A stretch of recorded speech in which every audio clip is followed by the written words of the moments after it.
One of the biggest black pills that a person can experience is looking younger than what they actually are. Somebody may look normal, but because they look young, and I even question if I even look normal. I can see my own facial asymmetries. But the thing about healthcare is it's not actually concerned about your health. And if you're youthful in appearance, younger than what you look like you should be, or you have asymmetries, the healthcare system doesn't care about you. They're not concerned about fixing the root cause of your problem. The root cause can actually solve your problem. Pill pushing, doesn't fix anything and creates more problems. I want to expose this system, and I would much rather see society collapse as a whole. Eventually, it will collapse, hopefully.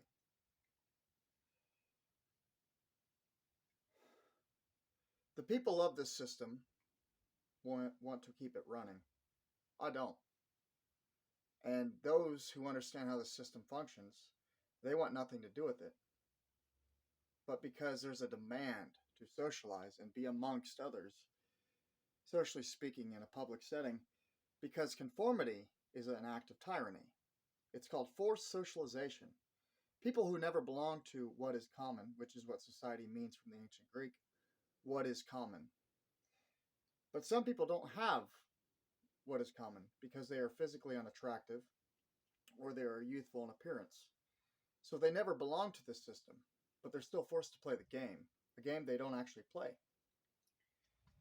So if this government and its police and the establishment that is demands adherence, I would much rather see someone from the East blast an electromagnetic pulsing machine and destroy the West and bring it back to the Dark Ages. I would much rather see that since my life is shit anyway. I would much rather see Western establishments collapse altogether.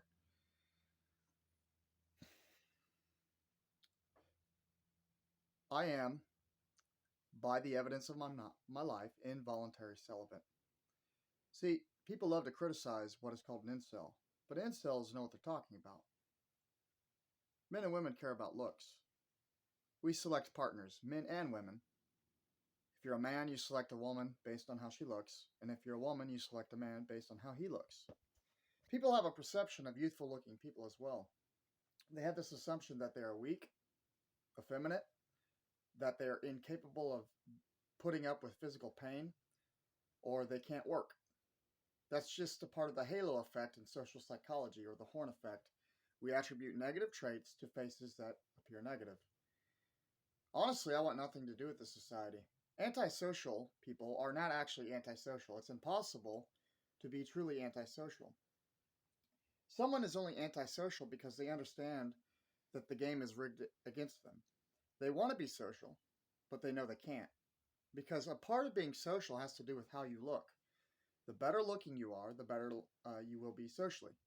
The worse looking you are, or the younger you look, the worse you will be socially. So no one is actually antisocial. The reason uh, con artist psychiatrists label people as antisocial is because their behaviors don't conform to the system that has been established, meaning they have a distance from the order, meaning they have a disorder.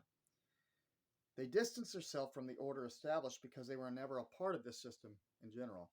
Now, that's not to say that you should go out and commit crime. Don't get me wrong, because not only do you harm other people, you also benefit the system when you break laws. And that's what they want. They want you to commit crime because there is money in crime. Avoid committing crime at all costs. And don't go out of your way to hurt people. Only defend yourself if needed. Um, you can't actually logically hate people because you're physically unattractive, even though they hate you, because it's nature. So I'm not in any way advocating for hate. I'm just telling you I hate this system, I hate society, and I honestly wish it would collapse. But as of now, it's not going to.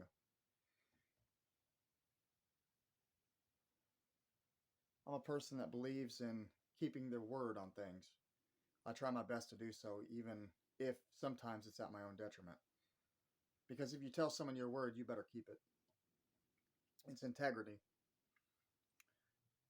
If you say you'll do something for an individual, do it. Because if they're your friends, that's what you should do.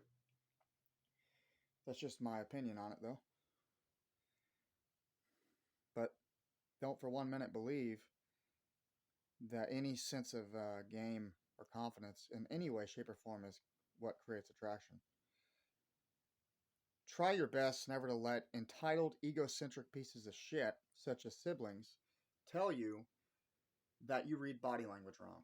You know fucking very well if you can read body language. Your own brain is a survival machine. It warns you of the problems of society. It tells you what not to do. The reason some of you socialize is because you have no other choice but to.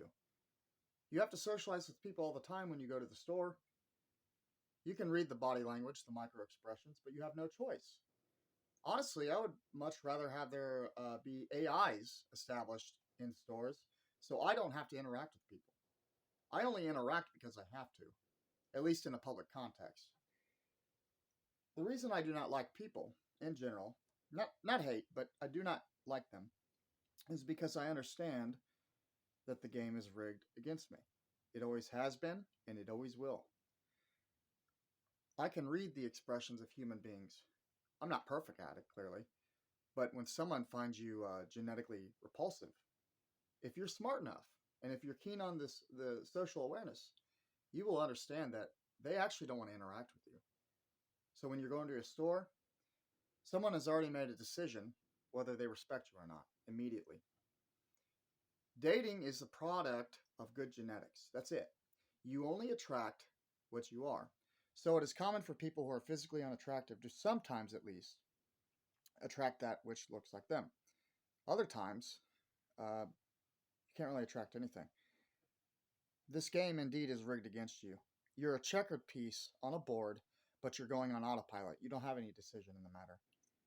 If I could leave this society, if I could change my genetic code and become something far more superior, if I could become more physically masculine in the face, that's all that matters, mind you, I would do that.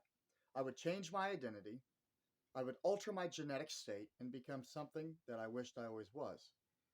I look in the mirror every day and I see a face that could have been something else. I realized that I could have lived a different life, a life that was more successful. Actually, I don't have any success. And it's also common for physically unattractive people to have shit lives, to not have an access to a car. This also is influenced by parental raising. A lot of today's parents are idiots. They raise their children in a manner that is purposely emasculative. And don't get me wrong, they do this to daughters as well. I know specific parents, which I will not mention, that used to beat on their children. They beat on their daughters, they beat on their sons, they drugged their daughters, and they drugged their sons because they failed to take care of them in a way that was productive for those children. Both fathers and mothers are to blame on this. This isn't about sexism. This is about equality. Men and women both fail to raise their children in a way that is productive for the child. And some of these parents are extremely, we'll just use a clinical term, even though psychiatry is pseudoscience anyway, but some of these parents are self-entitled, narcissistic, egocentric monsters whose only concern is to benefit their own well-being at the expense of their children. And what happens is their children grow up all fucked up, and then the police do something.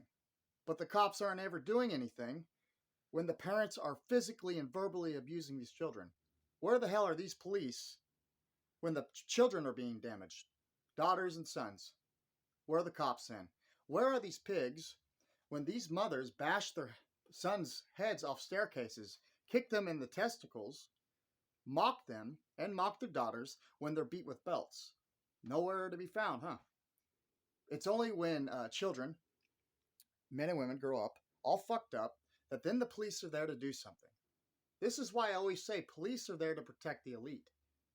They allow reckless parents to destroy children. And then when the children grow up, then society wants to complain how they're all fucked up. But they never want to prevent it from actually happening. And that's why I continually say that crime is a business, and they need crime so that they can make money. So the more likely the chances are when an individual is fucked up as a child, and they end up committing some sort of crime, then the system gets money out of it. Instead of preventing these crimes, helping these children grow up in a manner that is productive for them and society, they would rather destroy children so that children grow up all fucked up and so that they eventually, as a byproduct of the trauma they've dealt with, commit crime. Cops are not there, at least not in totality, to protect the weak.